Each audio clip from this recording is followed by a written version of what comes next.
Essentielle à la vie et indispensable dans notre quotidien, l'eau de nos fleuves et de nos rivières peut être aussi une formidable source de production d'électricité, une énergie 100% renouvelable produite sans aucune émission de gaz à effet de serre. Pour cela, il faut transformer l'énergie cinétique de l'eau, c'est-à-dire l'énergie de son mouvement, en énergie mécanique en entraînant des turbines qui produiront alors de l'énergie électrique.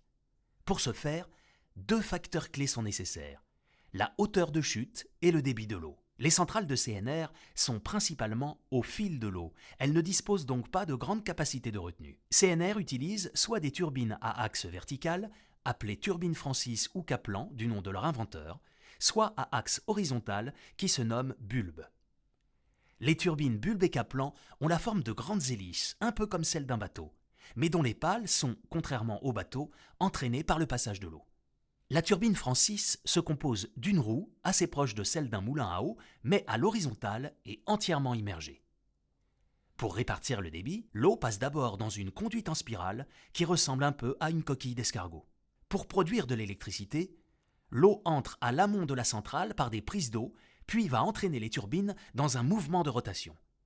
Chaque turbine est reliée à un axe rattaché à un alternateur. L'alternateur est composé d'un rotor, un gros électroaimant de plusieurs tonnes qui tourne à l'intérieur d'un stator. Comme son nom l'indique, le stator est fixe. Il est constitué de plusieurs bobines de cuivre. Quand le rotor tourne dans le stator, le champ magnétique crée de l'électricité. Grâce à un transformateur, on élève la tension de l'électricité qui est alors injectée sur le réseau de transport et de distribution pour alimenter les consommateurs finaux.